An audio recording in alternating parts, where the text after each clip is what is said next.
அம்து சலவாத்துக்குப் பின். இது வைஹன் எனும் பதிவின் 2வது பாகத்தின் தொடர்ச்சியாகும். இந்த பதிவு ஆரம்ப கால அறிஞர்கள் வஹனுக்கு என்ன தீர்வுகளை கூறுகிறார்கள் என்று பார்ப்பதாகத்தான் இருந்தது. காரணம் சென்ற 2 பதிவுகளிலும் வஹனின் தீமைகளை குறித்து பூரணமாக தெரிவித்து விட்டேன் என்று நம்பினேன். ஆனால் வஹனைப் பற்றி சூழ்ந்து அறிவதில் ஏதோ ஒன்று குறைவதாக தோன்றியது. அதனைப் பற்றி சற்று ஆழமாக ஆய்வு செய்தேன். நான் கடைசியில் கண்டறிந்தது என்னவென்றால், நவீன காலத்தில் வஹனுக்கு காரணம் பொதுமக்களான நாங்கள் மட்டுமல்ல, அதற்கு இந்த பொருளாதார முறையும் ஒரு முக்கிய பங்கை ஆற்றுகிறது. இதனைப் பற்றி விளங்கிக் கொள்ளாமல் வஹனுக்கான தீர்வு காண முயற்சிப்பது பயனற்றுப் போகலாம் என்பதால் முதலில் இதனை சமர்ப்பித்து விடுகிறேன். இதனைப் பற்றி விவாதிப்பது சற்று சிக்கலானது. ஆனால் என்னால் முடிந்த அளவு இலகுவாக உங்களிடம் இதனை முன்வைக்கிறேன். இந்த பதிவை ஒரு சங்கிலி கோர்வை போல அமைத்து இருக்கிறேன். அதனால் உங்களை தொடர்ச்சியாக பார்க்கும் படி கேட்டுக்கொள்கிறேன். இல்லாவிட்டால் தெளிவுக்கு பதிலாக குழப்பமே மிஞ்சும். சரி, துவங்குவோம். நவீன பொருளாதாரம் மேலைத்தேய சிந்தனையாளர்களின் கருத்துக்களால் உருவானது என்று நாம் அடிக்கடி கேட்டிருக்கிறோம். இப்போது நாம் பார்க்கும் இந்த நபர்கள்தான் பிரதானமாக முதலாளித்துவத்தை வடிவமைத்தவர்களாவர். ஒரு நாட்டில் வாழும் அனைவரும் செல்வந்தராக மாறிவிட்டால் என்ன நடக்கும் என்று சிலர் யோசித்தார்கள்.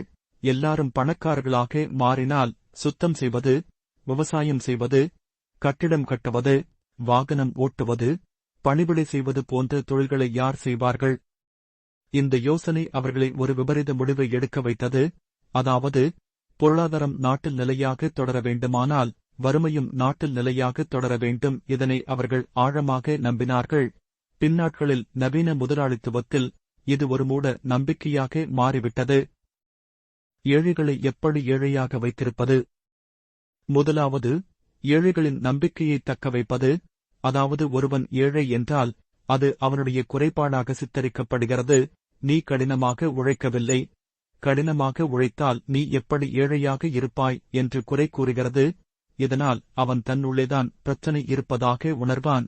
பாவம் அவனுக்கு. இந்த பொருளாதார முறையின் சூழ்ச்சிகளை யார் புரிய வைப்பார்கள்? இரண்டாவது, செல்வந்தர்களை வாழ்க்கையில் சாதித்தவர்களாக காட்டுவது. பொதுவெளியில் செல்வந்தர்களிடம் இப்படி கேட்கப்படும்: நீங்கள் எப்படி வாழ்க்கையில் வெற்றியடைந்தீர்கள்? உங்களது வெற்றியின் இரகசியம் என்ன? அப்போது அவர்கள் அனைவரும் ஒன்றை கூறுவார்கள்: நான் கடினமாக உழைத்தேன், ஒரு நாளைக்கு 14 அல்லது 15 மணித்தியாலங்கள் உழைப்பேன் என்பதாக. இங்கு கடுமையாக உழைப்பதை செல்வத்துடனும் செல்வத்தை வெற்றியுடனும் போட்டு குழப்பப்படுகிறது. இங்கு ஒரு ஏழை சிந்திக்கிறான், அப்படியானால் கடினமாக உழைப்பதுதான் வெற்றிக்கு ஒரே வழி என்பதாக. ஆனால் அவனுக்கு அப்போது தெரியாது, அவன் சிந்திப்பது முழுமையான உண்மையல்ல என்பதனை. மூன்றாவது, அப்டேட். இங்கு தன்னிடம் உள்ள வளங்களை எஃபிஷியண்டான முறையில் பயன்படுத்தாமல் சந்தையின் திரண்டுக்கு பயன்படுத்த ஊக்குவிக்கப்படுகிறது. இதனால் தொடர்ந்தும் பொருள் மோகத்தில் ஏழைகள் சிக்கிக் கொள்கின்றனர். இதனை உலக மோகமாக பார்ப்பதற்கு பதிலாக காலத்தின் கட்டாயமாக பார்க்கின்றான். தொடர்ந்தும் பொருட்களை வாங்குகிறான். அவனால் எப்படி வளர முடியும்? நான்காவது, லோன். இங்கு ஆரம்பத்தில் புரியாத வார்த்தைகளை உபயோகித்து கடன் கொடுக்கப்படுகிறது. ஆனால் வசூலிக்கும் போது கணிதத்துக்கே தெரியாத கணித்தல்களை காட்டி வசூலிக்கப்படுகிறது. இந்த கணித்தல்கள் ஆரம்பத்தில் தெளிவாக காட்டப்பட்டு இருந்தால் அவன் கடன் வாங்கியிருக்கவே மாட்டான். ஆனால் இங்கு வங்கிகள் இலகுவான, மக்களுக்கு புரியும் வார்த்தைகளை பாவிப்பதை தொடர்ந்தும் தவிர்த்து வருகிறது. காரணம் கேட்டால் ஏழைகளுக்கு அறிவு குறைவு என்று பதில் கிடைக்கிறது. இது ஏழைகளின் அறிவு குறைபாடல்ல. அந்த வங்கி ஊழியர்கள் உண்மையில் விரும்பினால் தாராளமாக ஒரு 5ஆம் தரம் படித்த மாணவனுக்கு கூட புரிய வைக்கலாம். இது ஏழைகளை வலையில் விழவைக்க செய்யும் சதியாகும். வங்கி ஊழியர்கள் இதனால் ஏற்படும் தீமைகளை மனதார அறிவார்களானால் அவர்களுடைய டாக்கெட்டுகளுக்காக மக்களை ஏமாற்ற மாட்டார்கள். அவர்களுக்கு கணித்தல்களில் இருந்த ஆர்வம் மனித உள்ளங்களை விளங்கிக் கொள்வதில் இருந்திருந்தால் எவ்வளவு நன்றாக இருந்திருக்கும். ஐந்தாவது, சேவிங்ஸ். அதாவது வங்கிகளில் பணத்தை சேமிப்பதற்காக ஊக்குவிக்கப்படுகிறது. ஆனால் இன்பிளேஷன் காரணமாக பணத்தை கொள்ளையடிக்கிறது. ஒரு ஏழை வங்கியில் 1 லட்சம் ரூபாவை ஒரு வருடம் வைத்திருந்தால் அவனுக்கு 1,10,000 அது மாறியிருப்பதாக கூறப்படுகிறது. ஆனால் உண்மை என்னவென்றால் அவருடைய சேமிப்பு 90,000 குறைந்துள்ளது. அந்த ஏழைக்கு இதெல்லாம் தெரியாது. தன்னுடைய செல்வம் பெருகுவதாக நினைத்துக் கொண்டு பட்டினி கிடக்கிறான். யார் அவனுக்கு இவற்றையெல்லாம் புரிய வைப்பது? 6வது, வேலைவாய்ப்பு. கல்வி நிறுவனங்கள் தொடர்ந்தும் வேலை வாய்ப்புகள் குறித்தே பேசுகின்றன. தங்களுடைய கல்வி நிறுவனங்களை விளம்பரம் செய்யும் போது கூட வேலைவாய்ப்பு விகிதங்களை காட்டுகின்றன. அரச கேன்பைன்களிலும் வேலை வாய்ப்புகள் பற்றி கூறி ஓட்டுகள் வாங்கப்படுகின்றன. இவர்கள் அனைவரும் அடுத்த தலைமுறையை மற்ற சமூகங்களுக்கு வேலையாட்களாக மாற்றுவதையே தொடர்ந்தும் பேசுகிறார்கள். இவர்கள் அனைவரும் அடுத்த தலைமுறையை மற்ற சமூகங்களுக்கு வேலையாட்களாக மாற்றுவதையே தொடர்ந்தும் பேசுகிறார்கள். அடுத்த தலைமுறையினரை உரிமையாளர்களாக்குவதற்கு, வேலைவாய்ப்பை உருவாக்குபவர்களாக மாற்றுவதற்கு அவர்களுடைய சிந்தனை செல்வதில்லை. மக்களுக்கும் இதனை கேள்வி கேட்கும் அளவு அறிவு இல்லை.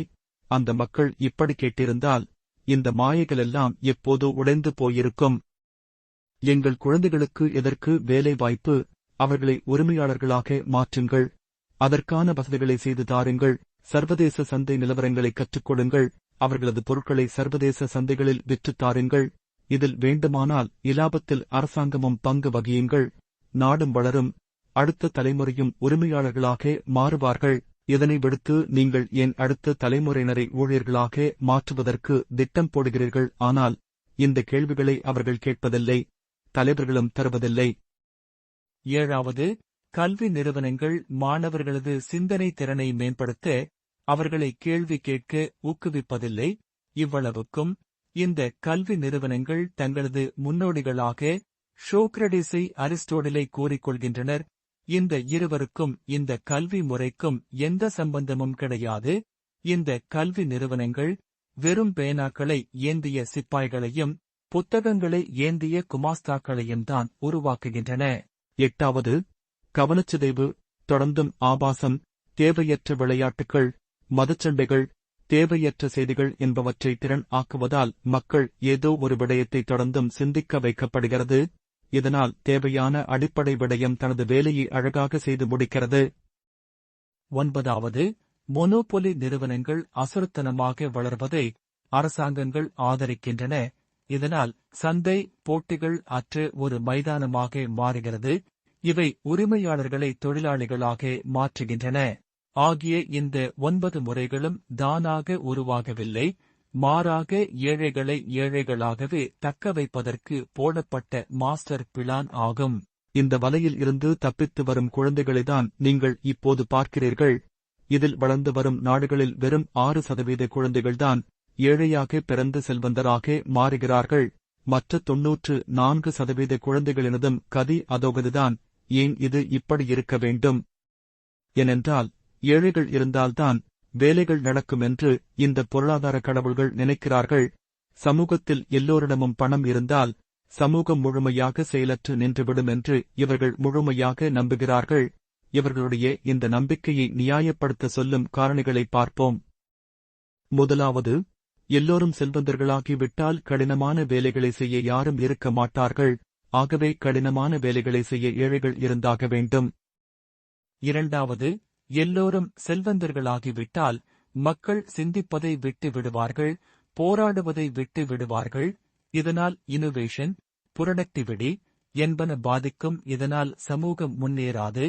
ஆகவே ஏழ்மையிலேயே மக்களை வைத்திருப்பதுதான் சமூகத்துக்கு நல்லது. 3வது, எல்லோரும் செல்வந்தர்களாகிவிட்டால் மக்கள் அதிகமாக கொள்வனவு செய்வார்கள். ஆனால் மற்ற வளங்கள் குறிப்பிட்ட அளவுதான் இருக்கின்றன. இதனால் சந்தையில் பொருட்கள் இல்லாத நிலை உண்டாகும். இது செயற்கையான பஞ்சத்துக்கு வழிவகுக்கும். ஆகவே ஏழைகள் சந்தையின் நிலைப்பாட்டுக்கு உதவுகின்றனர். இதனால் ஏழைகள் இருக்க வேண்டும்.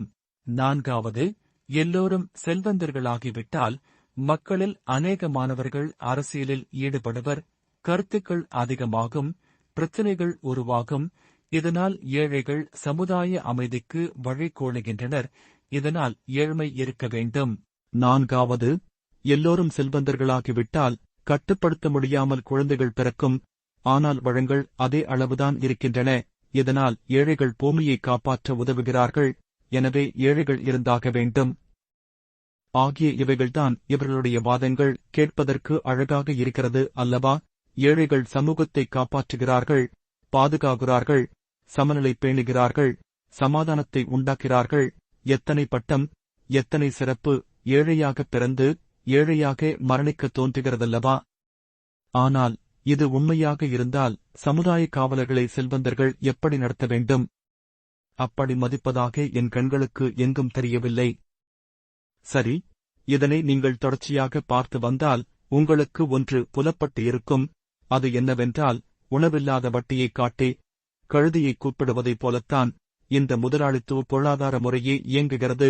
இதில் உலக ஆசையை எடுத்துவிட்டால் இந்த முறை சுக்கு நூறாகிப் போய்விடும். ஆகவேதான் இஸ்லாமிய அடிப்படையில் நான் உங்களுக்கு வஹனை முழுமையாக விளங்கப்படுத்தியிருந்தாலும் அதற்கான தீர்வுகளைப் பற்றி யோசிக்கும்போது சற்று குழம்பினேன். ஏன் என்றால், நாம் வாழும் இந்த பொருளாதார முறையே மனிதனை ஏழ்மையில் ஆழ்த்தி வேலை வாங்கும் ஒரு அற்புதமான மனித கண்டுபிடிப்புத்தான். இந்த பொருளாதார அமைப்பில் இருந்து கொண்டு வனின் தீர்வு பற்றி பேசுவது முதலையின் வாய்க்குள் இருந்து கொண்டு முதலைப் பறவைக்கு பயப்படுவதைப் போன்றதாகும். அப்படியானால் இயல்பாக உங்களுக்கு ஒரு கேள்வி வரலாம், எல்லோரும் செல்வந்தர்களாக மாறிவிட்டாலும் உலகம் தொடர்ந்து இயங்குமா? யார் கடினமான வேலைகளை செய்வார்கள்? இந்த பொருளாதார வல்லுநர்கள் சொல்வது சரியாகத்தானே தோன்றுகிறது. சரி, கூறுகிறேன். இந்த எல்லா கேள்விகளுக்கும் பதிலை நானும் சிந்தித்து கூறினால், இந்த அறிஞர்களுக்கும் எனக்கும் என்ன வித்தியாசம்? ஆகவே நான் வரலாற்றில் இருந்து இவர்களுக்கு பாடம் கற்பிக்கிறேன். இவர்களுடைய பொருளாதார மூட நம்பிக்கைகளை உடைக்கிறேன். இவர்களுடைய பொருளாதார நம்பிக்கைகள் மட்டுமல்லாமல் இவர்களுடைய மொத்த சமூக மூடக் கோட்பாடுகளுக்கும் சவால் விடுகிறேன். அதனால் இவர்கள் உண்மைக்கும் ஊகத்துக்கும் உள்ள வித்தியாசத்தை மிகத் தெளிவாக தெரிந்து கொள்ளலாம். உண்மையாக இஸ்லாத்தை முறைமையாக பின்பற்றிய வரலாற்றை பார்த்தால் இந்த கேள்விகள் மற்றும் ஊகங்கள் எல்லாம் வெறும் பிதற்றல்களாகவே தோன்றுகின்றன. உண்மையான வரலாறு சொல்வது என்னவென்றால், மக்கள் உழைப்பதற்கான காரணம் வெறும் பசியோ வறுமையோ அல்ல. அதில் நம்பிக்கை, விருப்பம், புத்தி, கட்டுப்பாடு, ஆட்சேபனை, சூழ்நிலை, போதீக காரணிகள் என்று எல்லாம் கலந்து இருக்கின்றன. இவை ஒரு மனிதனுக்கு ஏழையாக இருக்கும் போது மட்டும்தான் தோன்றும் என்பது அடிப்படை உண்மைகளுக்கே முரணானதாகும். இவர்கள் கூறும் இந்த வாதம் மனிதர்களை அடிமைப்படுத்த வேண்டுமானால் சரியாக இருக்கும். ஆனால் சுதந்திரமான சமூகத்தை இது ஒருபோதும் உருவாக்காது.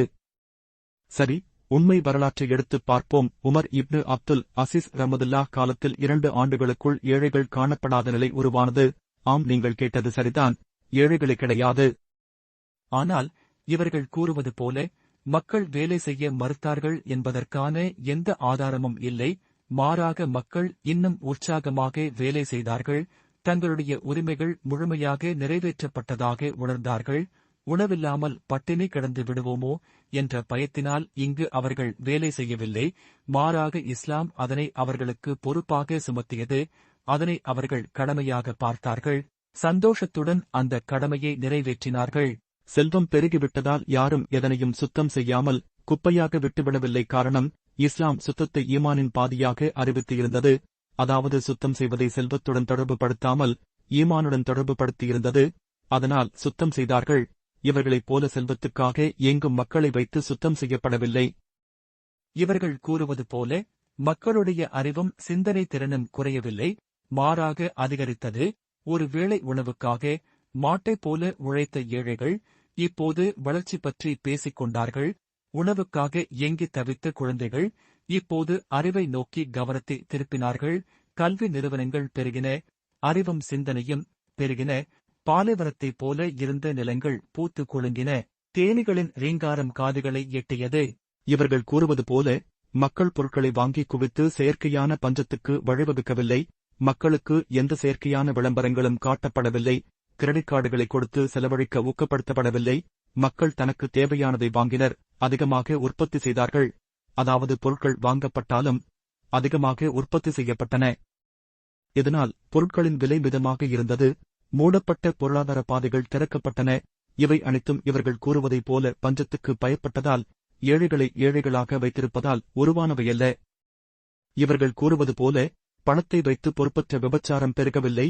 பெண்களை போகப் பொருளாக காட்டப்பட்டு ஆண்களுடைய சபலத்தை தூண்டும் எந்த நடவடிக்கைகளும் தடை செய்யப்பட்டன. இதனால் இயற்கையாக குடும்பங்களை நடத்தினார்கள், குழந்தைகளை பெற்றார்கள், பொறுப்புடன் நடந்து கொண்டார்கள், மசூதிகளையும் சந்தைகளையும் நிர்வகித்து வாழ்ந்தார்கள்.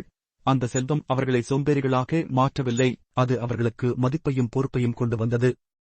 இவர்கள் கூறுவது போல முட்டாள்தனமாக எல்லோரும் அரசியலில் குதித்துவிடவில்லை, மாறாக அறிவில்தான் குதித்தார்கள். வயிறார சாப்பிட்டுவிட்டு மனதார படித்தார்கள். ஆரோக்கியமான கருத்துக்கள் சமூகத்தில் பரவின. உண்மையான அறிவு மனிதனை ஆரோக்கியமுள்ளவனாக மாற்றும், கலகக்காரனாக அல்ல. இது 2ஆம் உமர் அவர்களின் காலத்தில் மட்டுமல்ல, இஸ்லாமிய வரலாறு நெடுகிலும், இஸ்லாத்தை முழுமையாக பின்பற்றிய காலத்திலும் நடந்தது. இஸ்லாத்தில் இதற்கான வரலாற்று சான்றுகள் கொட்டிக்கிடக்கின்றன. உண்மையாக இந்த ஆட்சி வர்க்கங்கள் மக்களை தன்னைவிட ஏழைகளாக வைத்திருக்க காரணம், அவர்களை கட்டுப்படுத்த மட்டும்தான். இவர்களுக்கு இதனை நேரடியாக சொல்லிக்கொள்ள எந்த நியாயமும் இல்லை என்பதால் மாட்டின் வாலை புலிப்பல்லில் கட்டுகிறார்கள். மேலித்திய பொருளாதார வல்லுநர்களும் தத்துவ ஞானிகளும் வரலாற்றைப் பற்றிய உண்மையான புரிதல் இருந்திருந்தால் இப்படி மனித உணர்வுகள் குறித்து பிதற்றி இருக்க மாட்டார்கள். ஏழைகளே, நீங்கள் அனைவரும், ஆமாம் அனைவரும் செல்வந்தர்கள் ஆகுவதற்கு இஸ்லாம் மட்டும்தான் ஒரே தீர்வு. ஏழைகளுக்கு நான் சவால் விடுக்கிறேன், சமூகத்தை எந்த வகையிலும் பாதிக்காமல் ஏழைகள் அனைவரும் செல்வந்தர்கள் ஆவதற்கு உங்களுக்கு இஸ்லாத்தை விட்டால் வேறு எந்த வழியும் இல்லை. இருந்தால் என்னிடம் கொண்டு வந்து காட்டுங்கள், நானும் தெரிந்து கொள்கிறேன். ஆனால் வரலாற்றை நீங்கள் செலுத்து படித்தாலும் உண்மையான இஸ்லாத்தை தவிர முழுமையான தீர்வுகளைக் கொண்ட நவீன உலகில் சாத்தியமான ஒரு சித்தாந்தத்தை உங்களால் காண முடியாது. செல்வத்தை வைத்து அதிகாரம் செலுத்தும் ஆதிக்க சக்திகளே, உங்களுடைய பாவத்தின் காரணமாக, உங்கள் ஆசைகளை தீர்த்துக் கொள்வதற்காக, உங்கள் அதிகாரத்தை தக்கவைத்துக் கொள்வதற்காக மட்டும்தான் ஏழ்மையை இங்கு நீங்கள் தக்கவைக்கிறீர்கள். இதனால் உலகில் குழப்பமும் பசியும் அறியாமையும் இருளும் மட்டும்தான் பெருகி வருகின்றன. ஏழ்மையை தக்கவைப்பதற்கு எந்த நியாயமான காரணிகளும் இல்லை. இது ஒரு மூட நம்பிக்கையாகும், அநியாயமாகும். ரிபாவை விடுங்கள், ஆதிக்க மனப்பான்மையை விடுங்கள், அதிகார போதிலிருந்து வெளியேறுங்கள். கண்களை திறந்து பாருங்கள், உங்களிடம் இருப்பதை கொடுப்பதால் எதுவும் இங்கு குறைந்து விடாது. வரலாற்றை பார்த்து படிப்பினை பெறுங்கள். நன்றி இல்லாத உங்கள் குடும்ப நபர்களுக்கும், உங்களை எந்த வகையிலும் மதிக்காத உங்கள் வாரிசுகளுக்கும் நீங்கள் பணிவிடை செய்கிறீர்களா? எழுதப்பட்டு வரும் வரலாற்றை நீங்கள் பேனாக்களைக் கொண்டு சரிசெய்து விட முடியும் என்று நினைக்கிறீர்களா? ஒருபோதும் நடக்காது. நன்மை தீமையை பிரித்து அறியுங்கள். இஸ்லாத்தை விட்டால் இதில் உங்களுக்கு வேறு எந்த பாதையும் கிடையாது. நான் உங்களிடம் சவால் விடுகிறேன், முடிந்தால் இஸ்லாம் அளவுக்கு அல்லது அதனுடன் ஒப்பிடும் அளவு மனித குலத்துக்கு வழிகாட்டிய ஒரு கொள்கையை, ஒரு சித்தாந்தத்தைக் கொண்டு வாருங்கள். உங்களால் ஒருபோதும் முடியாது. அப்படி முடியாவிட்டால் உண்மைக்கு முன் சரண் அடைந்து விடுங்கள். சமூகத்தை முன்னேற்றுங்கள், பசியை துரத்துங்கள், வறுமையை கொல்லுங்கள். உலக வாழ்க்கை அதிகபட்சம் 100 வருடங்கள்தான், ஆனால் மறுமை வாழ்வு முடிவு இல்லாதது.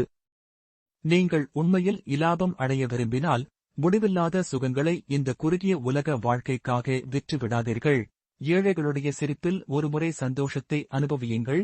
அது எல்லா போதை வஸ்துக்களை விடவும் இனிமையானது. 1000 ஏழை சிறுவர்களுக்கு கல்வி புகட்டுங்கள். ஜனநாயக ஆட்சியிலும் சக்கரவர்த்தியாக உணர்வீர்கள். மாறாக உங்களுடைய காகிதங்களில் நம்பிக்கை வைத்துக் கொண்டு இருந்தால், அப்படி நம்பிக்கை வைத்தவர்களின் முடிவுகளை தயவு செய்து பாருங்கள்.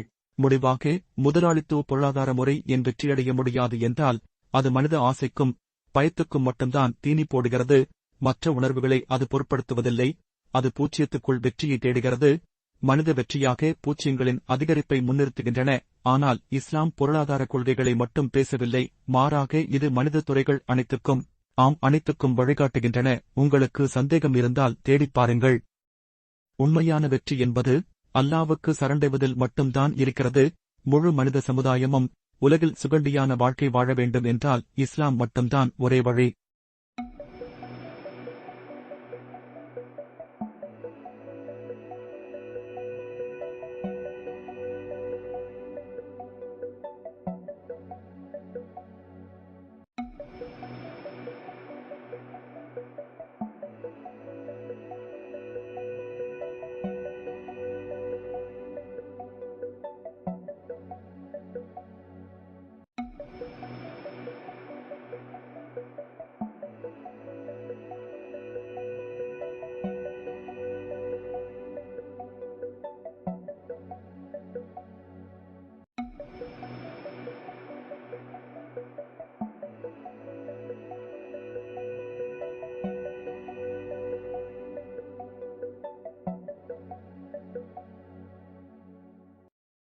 இன்ஷா அல்லாஹ் அடுத்த காணொளியில் சந்திப்போம்.